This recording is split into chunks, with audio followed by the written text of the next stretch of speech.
What's going on? What's going on? Entertain the Geeky. Late breaking news. It's not late. Late or breaking. No, neither. No. None of that. We're late to the news. How about that? We're late to the party. Always. As always. I mean, I was gonna say We're we always always late are. to It's the party. that's like kind of our thing. Maybe that's what's endearing about us. It's that we don't strike while the iron is hot. we That might be the thing that's not making us any money. we're the guys that show up late to work, but picks you up McDonald's on the way there. So like, oh yeah, that's cool. Sure. I ain't yeah. mad at him. Yeah. I'm okay with your lateness because you brought me food. Your tardiness is acceptable Yeah, absolutely. because of these circumstances. So we had this total hard on about this Avatar series coming out, and Yeah. We watched it. it's here. Yeah, it's here. It's good. It's on. I liked it. I don't know. It was enjoyable. I think it gets the spirit of the story. It kind of does things out of order and then introduces characters in weird places, but I think it got the spirit of the story. Absolutely. So there were definitely oddities about it. I wasn't upset about them though. What's odd? Such as? So okay, one, you're never gonna find a human being that looks exactly like a cartoon character, ever. Yeah, I mean, So there were a I couple think of- they got close. There were a couple of characters I'm like, casting could have been a little better there, but how the person in casting sees that character is probably different than how I perceive that character. Yeah. It's about how you play the character and how Right. you see the character in your head. And for I thought everybody did a bang up job. No, I think the little kid that plays Aang is great. I think he does a great job. Kid's freaking He's adorable. he's a tiny Aang. Oh my god, I love him. The tattoos are blue. That made me happy. Even though they've got little designs in them, which is weird. I don't need that. That wasn't part of the cartoon, but that's fine. Well, As long as it's blue. there's some little filigree stuff going on in there, but I wasn't mad about it. Yeah. I mean, again, I was just happy to see it blue. Right. Instead of black. Like a henna tattoo Yeah. on his head. That Yeah, just that- looked weird. It was weird. The M. Night Shyamalan thing, I was like, where'd you guys miss the mark? Yeah, they put a henna tattoo in the shape of an arrow on his forehead. I don't know what that was about. That was weird. Okay, so where do you want to start with this? Because I liked the show. So I think there is, obviously it's going to draw comparisons to the cartoon show. It's impossible that it won't. But I think there is something to be said about giving me a show that captures what I loved about the source material while also giving me something new to watch. Because I watched Avatar, right? I've seen that show, and I don't want to just see that show again in live action. I want to see those moments, the big moments, but I want to have something new to get on board with. And I think the new thing to get on board with for me is things happen in a different order. I mean, characters are introduced in some cases way earlier than they are or later than they are. Jet popped up in the Omashu episode, which is totally weird. Yeah, which is not how He pops up. I actually just not how that rewatched happened. too. Yeah. I think the guy who played Jet did a good job. I liked him. I think He was a good Jet for sure. Yeah, I think he did a good job. So funny enough, I liked Jet better in the live action than I did the cartoon. I don't think I ever really liked Jet.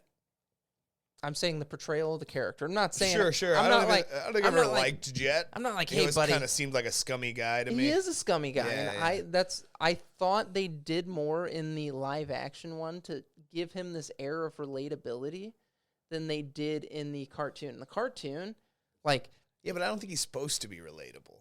I think any character is supposed to have like something that makes them seem. Yeah, it's fine. Fuck it. What are you doing back here? It was just being weird. There we go. He fixed it. Up here? There we go. That's all it was. All right. But I think every character has something that makes them. They have to have some kind of endearing quality about them. I mean, Sure. And I felt like they did a better job at that. They fleshed him out more. Yeah. In the live action series versus the cartoon. Yeah, I think everybody's role was good. I liked Danny Pudi as the weird tinkerer guy. I thought he did a good job. He did a great loved the guy who played Uncle Iroh. I think was he was great. I think honestly, the Iroh and Zuko relationship is perfect. They did I think a that's spot on job. something they captured 100%, absolutely the way it should look and feel and be. Totally agree. And I just like that guy. Like I said, I just like that guy who plays Iroh. He's also in been popping up in The Mandalorian as the rebel the guy pilot. that. Yeah, the X-Wing pilot that kind of like sees something going on in the Outer Rim that he's like worried about, but no one cares about He's the like, Outer there's Rim. fuckery afoot. Yeah, like there's some shit going down with some Imperials out here, and we should probably be looking at this. And everyone else is like, whatever. It'll be Outer fun. Rim. Who cares about Listen them? here, Red 2 or whatever They the don't fuck matter. we call you. I think he's part of Blue Squadron. Is he part of Blue Squadron? I think Okay. he's Blue Squadron. Okay, yeah. listen here, Blue 42. He does have more blue in like his. That's fair. his He does. look. He does. Yeah. Yeah, he probably is Blue Squadron. Yeah, Uncle Iroh was awesome. I did truly love Aang. I thought the kid that played him was basically perfect. He's great. I think the girl who played Azula is great. Azula got a lot more. I don't think Azula had any screen time in the first season of the show. Maybe at the very end. She had a little bit. Yeah, she did have some. Like the very end, we see her. It was mostly flashbacks. You see a lot of flashbacks where she was a little kid. Okay. And she was okay. Azula's no, but that's what I'm character. saying. I think that happens later. I don't think Azula's part of the first season story. I think her story starts in the second season. Like I said, I think we might see her at the very end of the season, standing with the Fire Lord. But I don't think we knew who that was. I do think that's the case. I think you might get a flashback or two from when Zuko was a kid, but yeah, you don't really see her. Yeah, I don't think she was part of the first season at all until that final episode, and then had us going, okay, who's that? Yeah, and then we introduced her properly in the second season. I should know this because I just started rewatching that too. But I think it's smart to. I have parallels that I can draw with this and a video game I'm playing right now, which we'll talk about in a little bit. Yep. But I think there are that it's smart to go ahead and get us going with Azula's story. Definitely. Because we know her story already. Right. So there's no point in holding back. So I think restructuring the story in that way works. And remind me to talk about that when we get to our video game that we're going to talk about. Because I've had a lot of that going on with that too, where it's like, no, they know we know. So like, just do it. Just tell us what's going on, right? Just show us what's happening. And I think that's we already know what's happening. So you might as well just lean into the fact that we know. Well, and they did it in a graceful enough fashion with the show. It was graceful enough that even if you're seeing Avatar for the first time, if this is your first Avatar experience, you get it. Yeah, you get it. Sure. It was. Let's be honest though. There's no way this is most people's first Avatar experience. No. And I'm not saying it's one of the most popular cartoons Nickelodeon ever produced. I agree. I'm just saying for somebody like my kids, and my kids had Avatar experience. Children, I think, young some children. Kids, I this think will be it for them. This will be sure. But anybody like us, right? No, like we watched it because we watched the other one and we're excited about seeing some of these things happen in real life. Right. You know? Well, and so it's been wildly successful so far. There's been criticism, there's been praise, all of it. Sure. So there's been all this stuff going on with the show, but it was like the number one watch thing on Netflix, as you would expect. Well, yeah, I would assume the people that aren't, see, this is funny to me, right? The people that are mad and have complaints about what the show is. Well, you still watched it, bud. You gave Netflix the analytic that you watched it. You know what I mean? Like that. It doesn't matter that you're hate watching it. Netflix doesn't care. They just care that people are watching it. So a friend of mine, a Facebook friend, watched the movie. And the show. The show, I'm sorry. He watched the show. He clearly binged it, okay? Because he watched it well before I was able to even start it. Right. So he binged it right after it came out and then proceeded to shit all over it. And I'm like, dude. Again, Netflix doesn't care that you hate watched. Well, and it's still a view. The thing that was baffling to me, like, yes, I that part I understand. We do something on the internet, and when we get extra attention for somebody telling us to fuck off, I love it. Sure, exactly, yeah. But with this in particular, I'm like, dude, you just hated it for the sake of hating it because it wasn't the cartoon. The cartoon was fucking but again, great. I don't think it needs to be the cartoon. No, it doesn't. But it doesn't. Look, if you decided to tell me an entirely different story in between the big moments, I'd have been fine with that. Well, my issue with that is it's close enough to the source material, like it stays pretty freaking true to it. It's good, and if I was experiencing this story for the first time ever, I would be totally happy with my viewing experience. I mean, yeah, again, things happen in a different order, but I think at the core of what those things are, they still represent the moments from Absolutely. the original show that Absolutely. they appeared in. Yeah, I think they still work in the same way. Well, and I mean, And that's what's basically- important, to keep it, connected or feel like the original show in some way. right. What's happening? I've got a child trying to break in. She's trying to break in. All right. You'll see her. She'll probably come waddling probably down, come down. behind us. Yeah. Do flips here at the table. But no, I think it's good. I think it's worth watching, even if you've heard people say it's not good. Make your own opinion, right? I mean, form your own opinion. Watch it and see what it's like, right? Because you're gonna know within the first couple of episodes whether or not it's going to be something you're going to want to continue watching. I think I agree. You'll be able to tell very quickly if it's for you or not. If it's for you, it's for you. If it's not, well, okay, you tried. One of my favorite things that's come out of the series is little interviews, and like they showed videos of when they gave these people the parts of the characters. Sure. Oh my God. Yeah, I mean, as a kid, that's an actor kid. That's a dream come true. Well, some of these kids, like, you can tell. There she goes. Yep, there it is. You can tell they were into it. Like, Aang was crying and stuff. I forget the young man's name. Yeah, give Daddy a minute and I'll get you some ice cream, sweetie pie. Get him on camera. He can't say no. Right, adorable. You guys would have hated him if he had said no just now. He had pressure to say yes. Oh, ice cream. Yeah. So, yeah, like watching that, because I watched that today, I was like, this is sweet. Like, these are sweet people, and they legitimately care about the role. Yeah. And I think that's super refreshing. Like, it was more than just, I'm gonna be this character and get a paycheck. You could tell they love the character. It's if you're targeting children, child actors to play these characters, you're probably going to hit upon a demographic that has watched the television show on Nickelodeon or reruns on Netflix or whatever. Right, right. Binged it on Netflix. I think reruns play on most streaming platforms. Yeah, probably. I mean, it's freaking they awesome. play them on Nickelodeon still to this day. They should. Yeah. One of the best series ever. And they gave them a bunch of money to make more.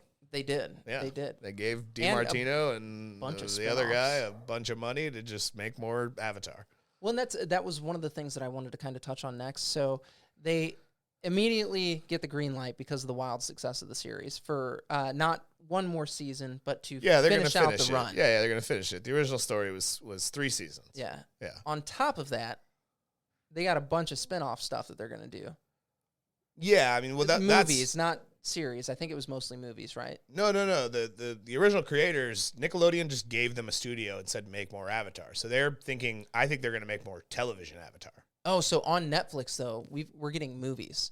So we're getting an adult Aang movie and some other fun stuff. Yes. Okay, yes. I hadn't heard about that. Well, that probably is the cartoon guys then. I don't know. I don't imagine it's the Netflix guys. I don't know why didn't the cartoon guys walk out on this one? Yeah, they parted ways. They didn't like the twisting of the story's moments to fit them all into a short span of time, I'd imagine, right? Because that's really the only thing that's different about the show. Right. Because at core, it remains the same, right?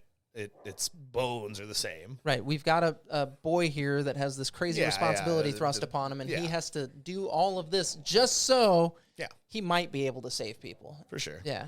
And while I will hear the voice of Mark Hamill when I think of Fire Lord Ozai, Daniel Day Kim was a really good Fire Lord Ozai. Freaking kills. Yeah, I mean, can you imagine? And imagine what he's already brought to the table 2 seasons down the line when he has that moment with Aang where they fight for the survival of the world. I'm so stoked. I mean, come on, that's going to be amazing to watch. I'm excited to see a lion turtle. Yeah, lion turtles. I love the weird little animals, right? They definitely did those weird amalgamations of animals. I mean, and it starts right away when you have that flashback scene in the Fire Lord capital or in the Fire Nation capital. Love it. Yeah. It's great. So yeah, I'm very, very excited for what Fire Lord Ozai in particular. Yeah. Dude, the guy's fucking shredded. He's great. Shredded. He's great. You see him without his shirt on, beating up on little old Zuko, and you're like, dude, I wouldn't want to fight that guy. He looks like Daniel Day Kim, man. He looked like he was chiseled out of stone and there for the ass whippings. Yeah. Oh, my God. So cool. Yeah, and if I remember, he's not a young guy. No, I think he's in his 40s. Yeah, I think he's in his 40s. Yeah, 40s or 50s. Yeah, he might be 50 now. Yeah. Shit. Yeah. That'd be crazy. Google. He is the Google guy. that. He's the Yeah, guy. no, he's great. But very cool. Yeah. I think everybody did a good job in the show. It's I good. think it's fine, yeah. Watch it. Yeah. Now we've got some video game stuff to talk about here, and I know you've got 70 hours in it already. I Woo! am 70 hours into Final Fantasy VII Rebirth. I just did Cosmo Canyon. That was one of the points in the game I was the most looking forward to, was getting back to Cosmo Canyon. Look, I'm going to be honest with you people out there. I'm going to spoil some things, but the game came out in 1997 originally, and this is part of that game story too. So if you don't know it by now, I guess You're the problem. I guess, yeah, go listen to something else for a little bit and come back later. Yeah, I mean, it was the part I was most looking forward to.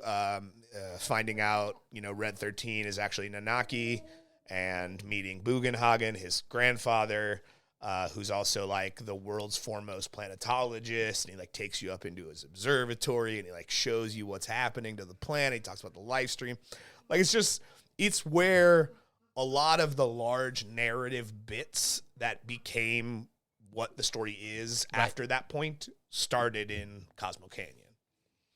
It was I did when I got to that open world section, because I'm a weird completionist when I play video games. I can't move on until I've done everything that every little question mark on the map has to be explored before I can go on to the next thing. When I got to the Cosmo Canyon region, the first thing you come across, because it's a canyon, so it's a linear kind of path. It's not as big and open as some of the other places you've been. So one of the first things you come to is the Chocobo Ranch, which sends you on a little side quest to get your Chocobo. And in this area, the Chocobo's special ability is it can like glide. It has these little ramp things that it runs up, and then it can like glide to different areas and stuff. It doesn't fly, because they don't fly. They're like ostriches, right? But it can glide.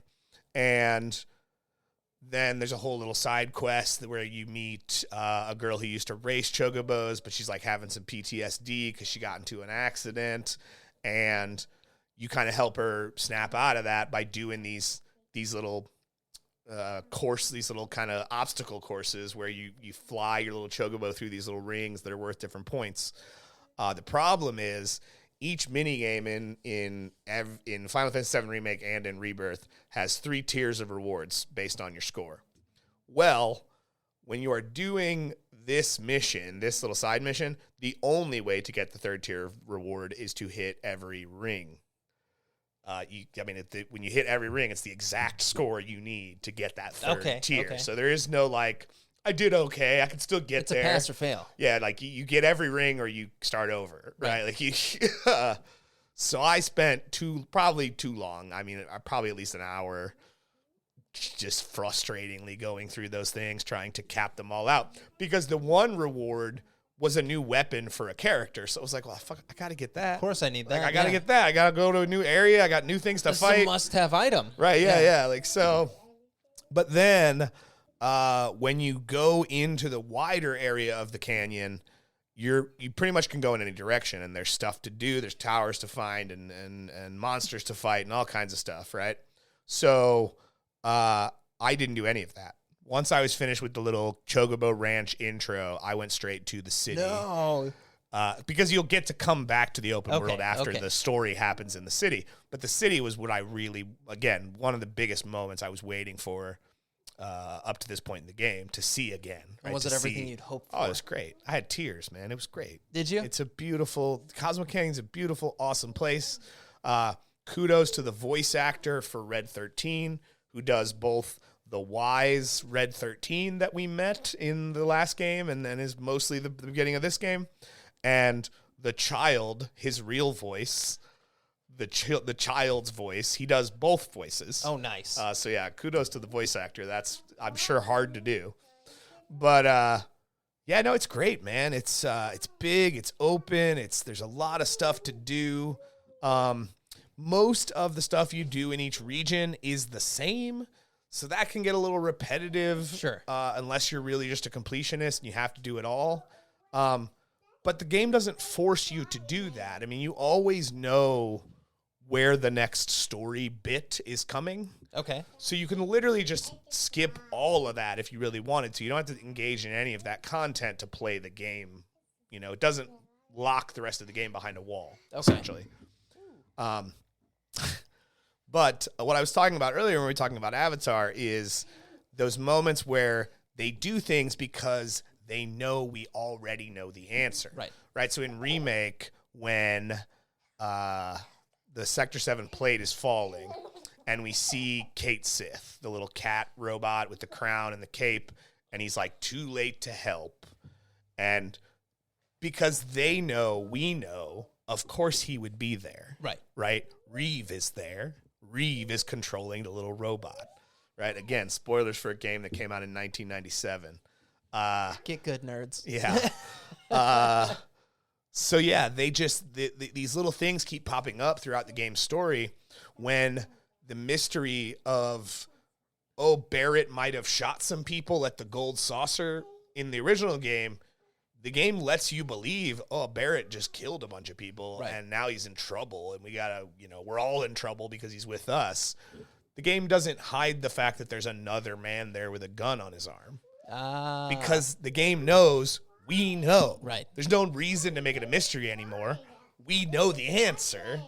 So the game doesn't pretend that that's new information. There is new information. There is new things to discover about what Final Fantasy VII is, and I won't spoil those things here. But the safe parts of it, the parts of it that are just recreating the story we've already played through, they do all kinds of things because they know we know. I mean, that's cool. And that's though. cool. You have to tip your hat to the person that has been following you and playing with you. I played the original game in 1997. Right. Wait a minute. Not right now, baby. So yeah, I mean, it's great. I'm having a blast with it. I'm into chapter 10 now of 14, from what I understand. Okay.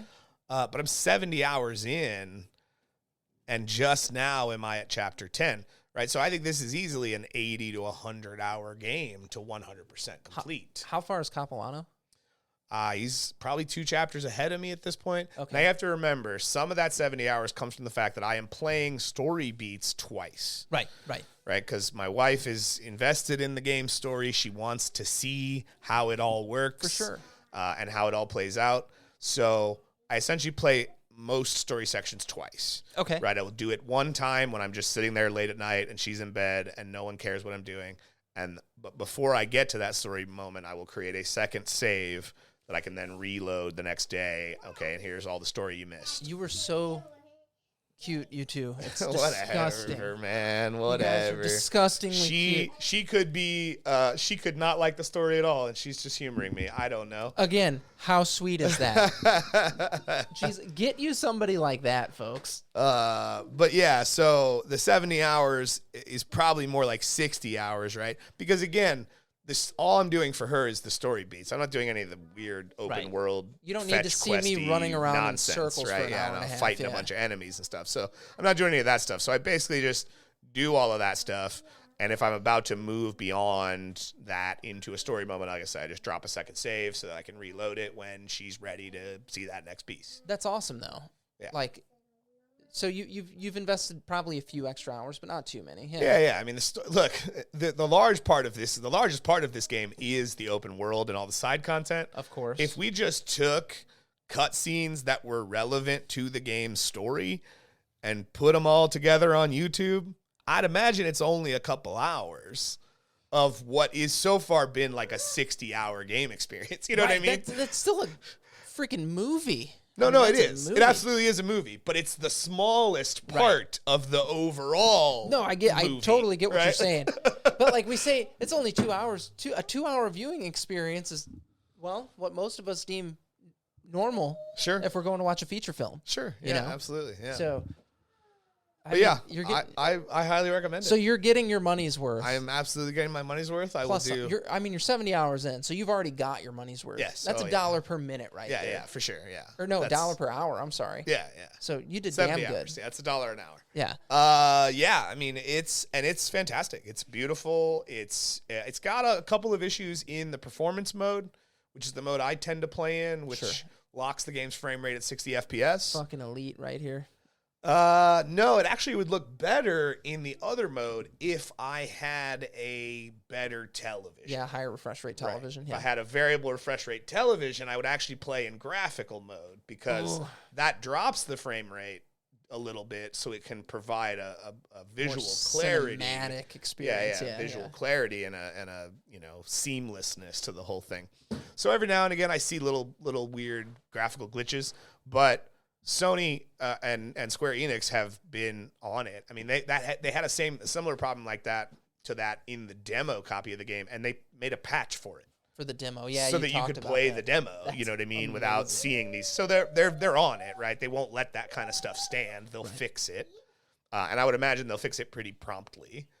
I mean, it's clearly getting all kinds of interest right now. Yeah, I mean, it's one of the largest Final Fantasy games I've ever played. It's probably one of the largest selling games ever at this point. Yeah. I mean, and we did find out some news, right? Because there's a moment, you get vehicles in the game. That was part of the original PlayStation 1 game. You drive the buggy, which is in this game. You drive the buggy. You fly in the tiny Bronco, which is Sid's weird little plane. And beyond that, I don't know. I don't know if there's anything else beyond that. But what we did hear, apparently, and Capuano was making me aware of this, our friend Mike, is one of the people working on the game talking about you will be able to drive the airship in the final game, which is something you could do in the original game. Yeah. So in the final part of the game, part 3, whenever that decides to come out, that's why they built the world to scale, was so that you could fly around it. Because the world is now to scale, right? It's a to scale map instead of an overworld map in the old Final Fantasy style. So that's exciting. Because Capuano and I were having a strong debate. I took the side of, no, they have to let you fly the airship. That's part of a PlayStation 1 game. We can recreate that now. And Capuano's argument was, yeah, but that map wasn't to scale. I was like, okay, but this one is. And he was like, yeah, it's just a lot, though, to load and move through and do. Yeah. And I was just like, I'm going to disagree, man. I think they're going to let us fly the airship. I see both arguments there.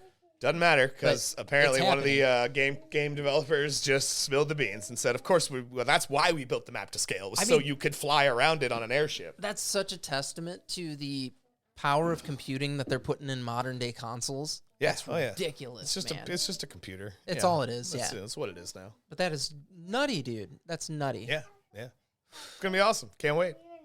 Okay, so get you some Final Fantasy in your life. life. And again, I'm not even done. I've not even seen the credits roll, and I've been very careful on the internet when it comes to videos or people talking about it, because I kind of don't want to know. I'm usually the guy that wants to know, right? I'll watch all the trailers. I'll read all the spoilers.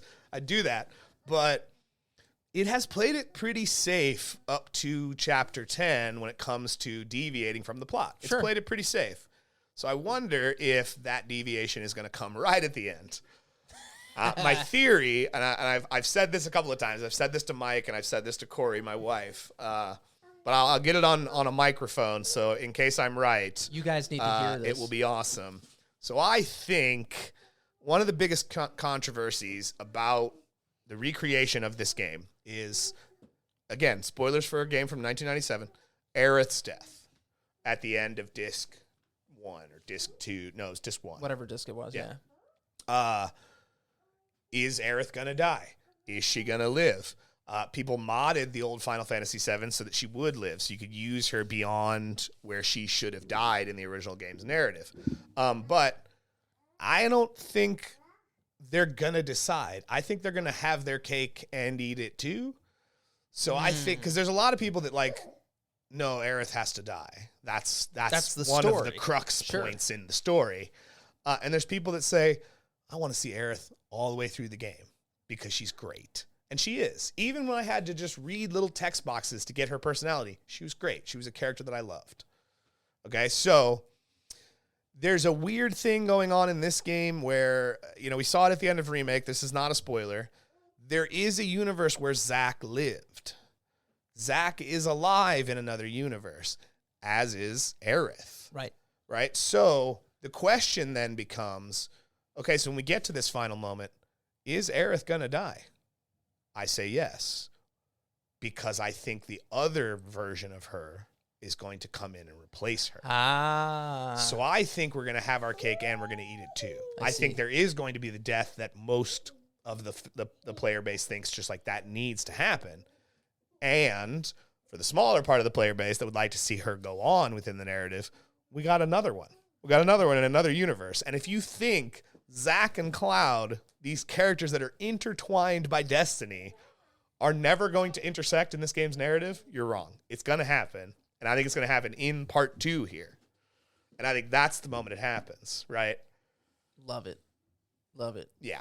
I'm calling it. I don't know. I'm telling you, I've avoided spoilers. I don't want to see anything, and I'm usually the complete opposite, but this game is pretty close to my heart. This was one of the first... This was the first 3D Final Fantasy game, but this was one of the first games I can remember completing. Okay. Now, Nice. not when I say completing, I'm not saying watch the credits roll. I'm saying I did everything All in the of it. game. Yeah. There was nothing left to do in that game's world by the time I was done. That's And I had never done that before. I'd always played games to the credits. And if I Sure. missed things, whatever, I missed them. That's how I play games. Yeah. I'm such a lazy gamer. So, yeah, this one's special to me. It's dear to me as a gamer. And, yeah, I don't want to know what's coming. That's I'm awesome, usually watching the videos, and I'm listening to the people talk about it. I don't want to know. I just want to see it and see how that makes me feel. I am avoiding that part of the interweb. Yep. Nice. It's not easy, but I don't like the internet most of the time, so it's fine, right? It's a double-edged sword. That I man. don't open up Google is fine. That's fine. I don't need to do that. Because you just know, you open up Google, you scroll through Facebook, somebody's going to spoil something in a fucking article title Yep. or a thumbnail or some nonsense. Told you so. So-and-so is blank. Yeah. And I'm you're not like, doing no. it. I'm not going to do it. I don't want to do it. I'm going to let this one ride. It's your way of sticking it to the trolley fucks out there. I that just are- want to experience it like I think did when that's- I was a kid where I didn't know what was coming. I think that's awesome, though. We didn't have the internet then. So I was gonna save this for bonus content, but I won't. So bonus content, Well, then you've made it bonus content then by saying bonus content. right? It's there. Uh-huh. So Christopher is playing through Tears of the Kingdom, Sure. and Great game. amazing game. Way late to the party, but Yeah. he's been reading. He finished his Invincible series, so he wanted to go do that now. He's been doing that, and the other day he finally broke down and got on the internet for something, and he's like, "Dad, I felt dirty doing it," because he did all of Breath of the Wild without. Look, you should never feel bad about that. Every one of us has come across a puzzle we can't solve or a thing we can't find, and we're just like, fuck it, I'm looking at the internet. Or bought a guidebook in the past. That's true. That's true. Back in the day, you would just buy the guidebook. Yeah, but the strategy guide was written by people who had gotten early review copies of the game. Yeah. So the strategy guides that were printed, that were ready for release the day the game went on sale, weren't always 100% complete. Right. Because we didn't have a bunch of people from fair. all over the world collaborating for every detail. That's fair. That's very fair. I had a strategy guide for Final Fantasy IX, and it missed things that I found out much later in my life. I was like, what? I never knew that was in the game. That's so Because they funny. didn't know, right? So makes they sense. didn't put it in the book. That's incredible. Yeah. Yeah. No, he felt dirty about it. He's like, yeah, I feel kind of bad about it. He's like, I've tried it for too long now, and I have to move on. Nah, yeah, we all have those moments where they just hang us up, and we're just like, I'm not doing this. I gotta look it up. When I'm like, dude, if you're still having fun with it, that's fine. Well, and one of the greatest things about looking things up for Tears of the Kingdom is you can look up multiple sites, and each one of them will have a different answer Sure. for how to solve the problem, Right. because there's not one answer to solve the problem. Yeah, they've done a good job at making things relatively open-ended as Yeah. far as answers go. You look at what you have available to you, and you decide how to solve the problem. Love it. It's great. It's brilliant. So yeah, he is now doing Tears of the Kingdom, loving every second of it, and he's just Game of the year right there. again Didn't win, but game Felt- of the year right there. felt dirty for looking something up. Like he's being a purist here, and I can't help but appreciate that. Sure, yeah. Like, good for you, kid. It's nice to experience it and try to figure it out on your own way. But again, just like with the Chocobo, thing I was doing last night, eventually you got to say enough is enough. And either you okay, I'm doing this one more time. And if I don't win this time, I'm giving up and I'll come back later. Right. And that's usually the time you win. That's usually the time you do it perfectly. That was how it was for me last night. That's awesome. That was the time I did it perfectly. I was like, I'm out. I can't do this anymore. I got to move on. I want to see the story. Love it. So, yeah. So yeah, get some Final Fantasy in your life. I know you guys have already played Tears of the Kingdom. If you have not, it has a 14-year-old stamp of approval. It has, I think, the whole gaming community stamp of approval. I think it does. Yeah, it's just a fantastic video game. And watch the Avatar series on Netflix. Yeah, it's pretty good. It is fantastic. It's worth a watch. If you guys have not already, go to entertaingeeky.com. You can follow us on all of our social media there. Apologies for the recent inactivity. We have been doing life and getting our butts kicked a little bit, so we've been going slow here, but we're trying to make it work. Taking it easily breezily. Yeah. We're trying to make it work so that it can be a part of our life that's enjoyable and something that we can still try to grow. And that's what we struggle with. So bear with us, and thank you if you're one of the folks that's followed us for the whole time, man. This has been cool, and we appreciate the shit out of you. Awesome. I'd give you money if I had any. Yeah, you should give us money so we can keep doing this. But yeah, thank you for hanging out. Grab your free copy of Merle's Truck Stop in Maine. Go to entertainthegeeky.com for that and click on Gear, and you can find that copy of that game. It's, the world famous one-page role-playing game. Jesus. I thought we avoided it. Nope. I was like, wow, he didn't call it world famous today. It is still known around the world. Yep, world famous. I fucking love you guys. You got a couple of Australian guys that got one? Somebody in France did, for Oh, that's sure, right, somebody in France. I think we had an Australian download or two of it. All right, there you go. World famous. World famous. Self-proclaimed. It doesn't matter. Uh-huh. You heard it here on the internet, so it must be true. Absolutely, you have As to believe it. As always, stay geeky.